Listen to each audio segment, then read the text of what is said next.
bersama kami di Kompas Petang. Mas Burhan, sebenarnya kalau dari hitung-hitungan elektabilitas terkini, ini sebenarnya masing-masing bacawa-pres yang ada beredar namanya di media begitu, siapa yang paling terkuat baik untuk Mas Ganjar dan juga Pak Prabowo? Sebenarnya per hari ini ada perubahan ya. Kalau kita lihat awal September, Mas Ganjar sedikit di atas Pak Prabowo sebagai calon presiden, meskipun head to head masih kalah sekitar 4%. Per hari ini melebar lagi. Pak Prabowo unggul semua simulasi, head to head bahkan selisihnya dengan Mas Ganjar ya, itu head to head sekitar 10% selisihnya. Dan itu yang ditemukan oleh banyak lembaga lain yang berani merilis hasil surveinya. Nah, apa yang mempengaruhi itu, Mas Burhan? Gimana? Mempengaruhi itu, tadi keunggulan sampai dengan 10%. Betul, semakin lebar selisih Pak Prabowo melawan Mas Ganjar, peluang Gibran semakin besar untuk maju sebagai cawapres Pak Prabowo. Karena semakin minimal resiko kekalahan kalau misalnya Gibran dipasangkan dengan Pak Prabowo dengan selisih yang makin lebar. Karena bagaimanapun kan Mas Gibran ini ada dua sisi atau seperti pisau bermata dua ya. Satu sisi itu sebagai aset elektoral karena bisa memecah basis PD Perjuangan, tetapi juga bisa menjadi electoral liability. Karena tadi bagaimanapun ada isu politik dinasti yang mungkin akan digoreng ya sampai 2024 pemilu yang akan datang, dan itu punya implikasi sedikit banyaknya ya. Dan survei mungkin belum bisa menangkap apa yang terjadi 5 bulan ke depan kalau surveinya diadakan sekarang. Termasuk juga berkaitan dengan basis Pak Prabowo yang bisa hengkang pindah ke tempat lain, terutama pasangan Anies Baswedan Muhaimin, kalau misalnya Gibran yang dipilih sebagai cawapres Pak Prabowo. Jadi ada satu sisi Mas Gibran menawarkan diri sebagai aset elektoral, tapi di sisi lain juga bisa ya menjadi liability. Dan kalau misalnya itu yang terjadi, bisa saja di putaran kedua itu terjadi kejutan. Yang masuk mungkin Pak Prabowo Gibran, Anies Muhaimin. Ya, karena bagaimanapun kita harus memperkirakan basis Mas Ganjar yang mungkin tergerus, lari ke Pak Prabowo Gibran, tapi saat yang sama ada basis Pak Prabowo yang lari ke Anies. Nah tentu ini spekulasi ya, perlu diuji secara empirik. Tetapi kemungkinan itu sangat bisa terjadi. Makanya kita perlu menunggu secara konstitusional setelah MK memutuskan. Nah hitung-hitungan sekarang kan masih berdasarkan kalkulasi dengan asumsi Gibran bisa maju. Kalau misalnya dari hitung-hitungan dari survei indikator sendiri, Mas Burhan, siapa kira-kira bacawapres pendamping Mas Ganjar yang bisa meredam atau minimal menyaingi bacawapres sebelah kalau misalnya Mas Gibran jadi mendampingi Pak Prabowo? Nah sejauh ini ya ada nama-nama yang sebenarnya sudah sering dibahas ya oleh kubu Mas Ganjar ya. Misalnya? Seperti Mahfud MD, Ridwan Kamil atau Sandiaga Uno. Tiga itu nama bisa ini menyaingi ya? Double digit. Gimana Mbak? Bisa menyaingi? Suaranya kecil gimana? Ya, bisa menyaingi Mas Burhan. Tadi ada Pak Mahfud, ya per hari ini head to head masih kalah double digit Mbak, siapapun cawapresnya. Jadi simpelnya begini loh, tidak ada satupun capres yang menang satu putaran. Ya. Nah ketika tidak ada yang dapat 50% per satu di putaran kedua dengan asumsi per hari ini, itu yang masuk adalah Pak Prabowo dan Mas Ganjar. Nah dari basis Mas Anies yang kemungkinan tidak bisa masuk putaran kedua karena tertinggal di peringkat buncit, itu 65% pendukung Mas Anies cenderung lari ke Pak Prabowo. Nah jadi siapapun cawapresnya Mas Ganjar per hari ini, selisihnya 12-14% tertinggal. Nah makanya semakin jauh selisih antara Pak Prabowo dengan Mas Ganjar, semakin besar peluang Mas Gibran maju sebagai cawapres Pak Prabowo. Teori saya begitu. Kalau gitu Mas Awi, sebenarnya strategi atau siapa sebenarnya nama cawapres yang ditunggu-tunggu harusnya bisa bertanding ya? Karena tadi kata Mas Burhan bilang siapapun yang dipasangkan ini bisa ada masih gap ya atau kalah berapa digit gitu, Mas Awi, 2 digit? Ya itu kan persepsi publik yang terpotret dari lembaga survei per hari ini gitu. Tapi saya yakin itu akan berubah karena yang belum menentukan pilihan kan juga masih cukup tinggi.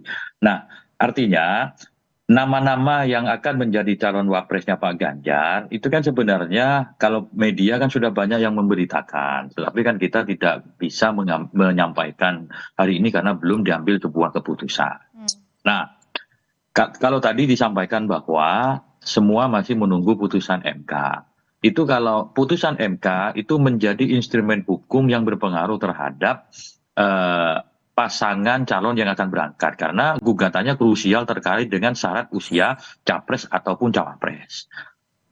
Terkait dengan aturan kepemiluan memang ada pengaruhnya. Tetapi ke kami mengesampingkan itu karena kami tidak ada kepentingan dengan putusan MK.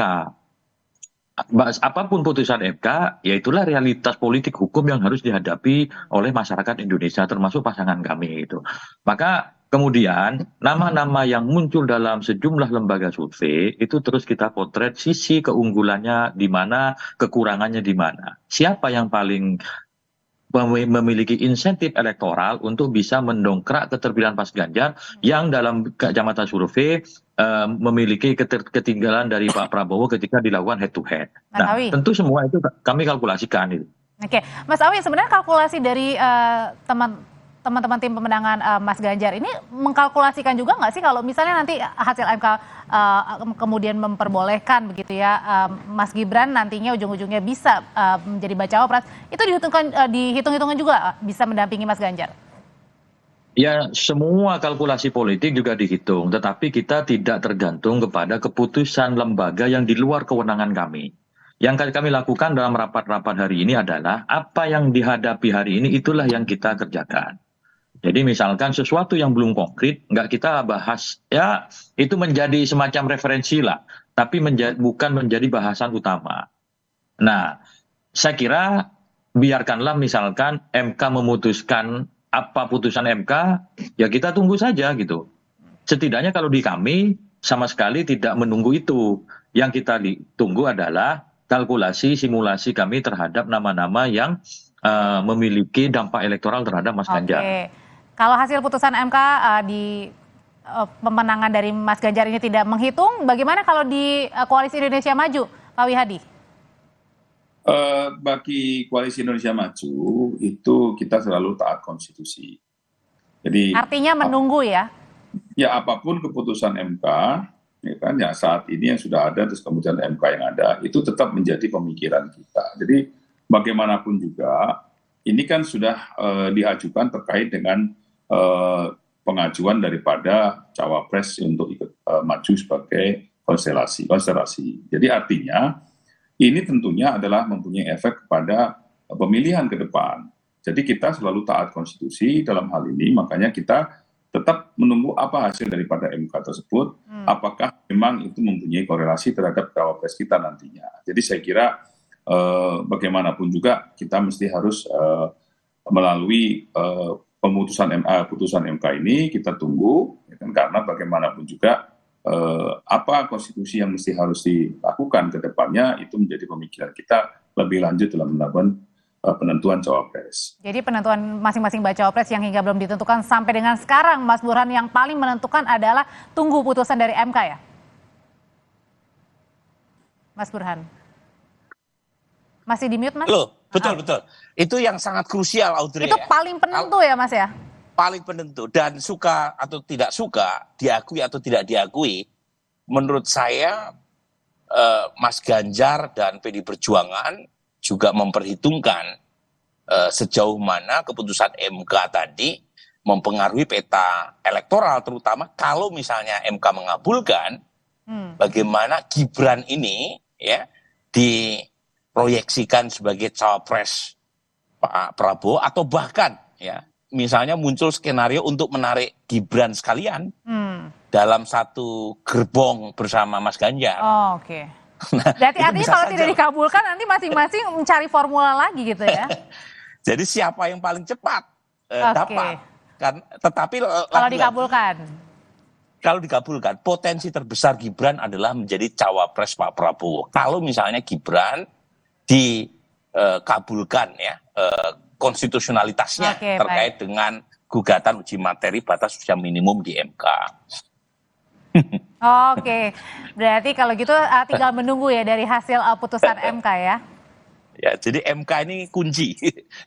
Jadi MK ini Terkait kunci dengan ya, betul peta begitu Mas 2024. Awi juga, Pak Wihadi singkat saja. Ya, MK kunci tapi bukan mahkamah kunci ya, Mahkamah Konstitusi. Pak Wihadi singkat. Pak Wihadi.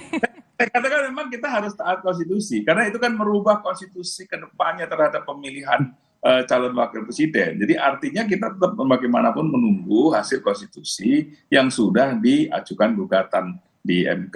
Jadi saya kira itu tetap kita harus tunggu dan kita hargai apapun keputusan nantinya. Jadi saya kira kita semua tetap menunggu keputusan MK karena kita menghargai konstitusi yang akan diputuskan oleh Mahkamah Konstitusi. Oke, Pak Wihadi terima kasih, Mas Awi terima kasih, Mas Burhan terima kasih, sehat selalu semuanya, Bapak-bapak.